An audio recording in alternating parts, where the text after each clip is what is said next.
Assalamualaikum warahmatullahi wabarakatuh. Pada kesempatan kali ini, izinkanlah kami, kelompok 4, yang beranggotakan Asanti Tania Fitriansyah, Haikal Gifari Akmal, Muhammad Istamaruddin Rahum, Ovaldo Riki Fatahillah, Sinta Wulandari, dan Syifaul Kolbiah untuk mempresentasikan hasil kerja kami mengenai berpikir historis. Nah, di sini kami akan menjelaskan kepada rekan-rekan sekalian mengenai apa sih definisi dari berpikir historis, lalu apa saja komponen dasar dari berpikir historis, kemudian standar keterampilan berpikir historis, yang keempat, apa saja sifat dari berpikir historis, yang kelima, mengapa sih kita harus meningkatkan cara berpikir historis, yang keenam, konsep dan contoh dari berpikir historis, dan yang terakhir, manfaat dari berpikir historis. Yang pertama, definisi berpikir historis. Menurut Isjoni tahun 2007 dalam Nurjanah tahun 2020 halaman 92. Berpikir historis atau historical thinking adalah kemampuan agar siswa dapat membedakan waktu lampau, masa kini, dan masa yang akan datang, melihat dan mengevaluasi evidensi, membandingkan dan menganalisis cerita sejarah, ilustrasi, dan catatan dari masa lalu, menginterpretasikan catatan sejarah, dan membangun suatu cerita sejarah berdasarkan pemahamannya. Menurut Murni, tahun 2006 halaman 82, keterampilan berpikir kesejarahan didefinisikan sebagai seperangkat keterampilan berpikir yang menjadikan siswa harus belajar dari sejarah. Dan yang terakhir, berpikir sejarah menurut Fisher yang dikutip langsung oleh Z adalah bersifat aduktif, yaitu mengajukan pertanyaan kritis dan memberikan jawaban dengan argumen historis atau berdasarkan bukti-bukti yang faktual. 2. Komponen dasar berpikir historis. Berpikir historis atau historical thinking ini memiliki dua konsep, yaitu konsep The 5Cs yang merupakan konsep dasar berpikir sejarah. Selain itu, ada The Big Six yang merupakan konsep utama atau konsep lanjutan dari berpikir sejarah. A. The 5Cs. 1. Perubahan dalam lintas waktu, change over time. 2. Kasualitas atau causality. 3. Konteks atau konteks. 4. Kompleksitas atau complexity. 5. Kemungkinan atau contingency. B. The Big Six atau 6 komponen utama. 1. Signifikasi sejarah, historical significance. 2. Bukti evidence. 3. Yang tetap dan yang berubah, continuity and change. 4. Sebab dan konsekuensi, cause and consequence. 5. Perspektif sejarah, historical perspective. 6. Dimensi etis atau moral, the ethical dimension. Materi ketiga yang akan kita bahas adalah tentang standar berpikir historis. Berdasarkan dari pendapat Z, berpikir historis atau berpikir kesejarahan terdiri dari 4 hal.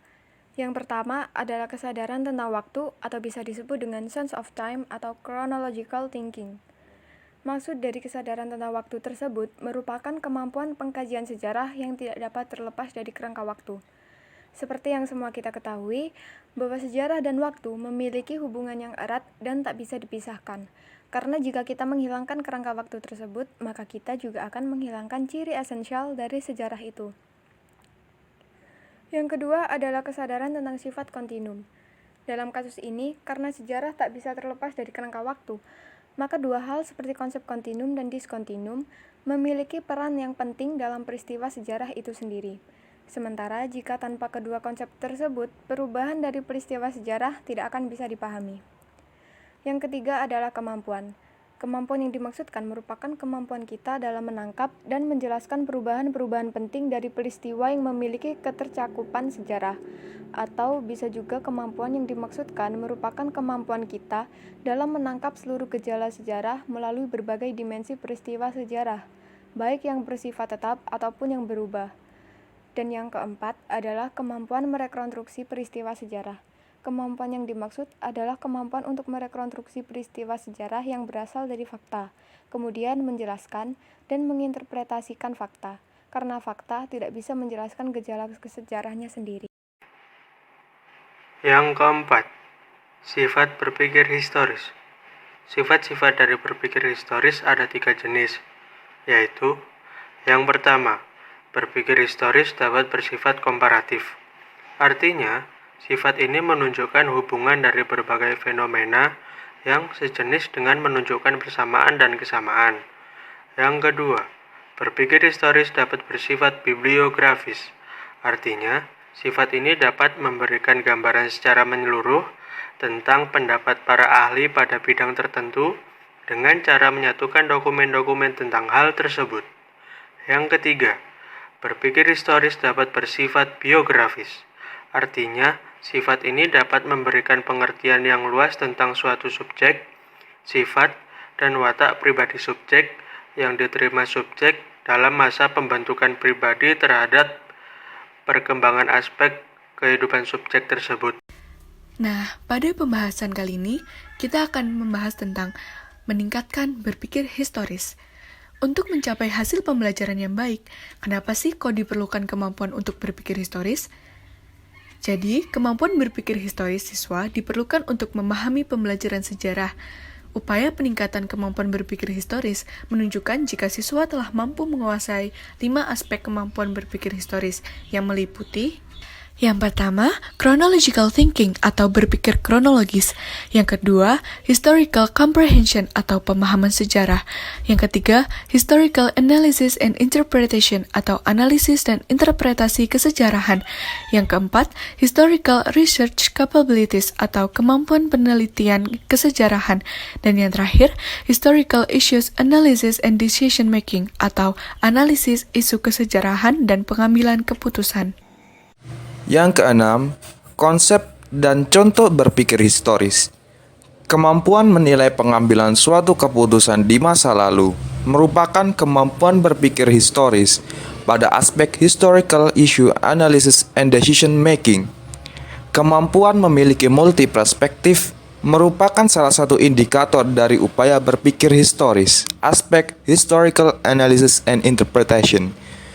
Kemampuan berpikir historis juga dapat membantu siswa memahami peristiwa sejarah dengan baik. Kita juga bisa menggunakan sumber-sumber buku sebagai upaya untuk meningkatkan kemampuan berpikir historis.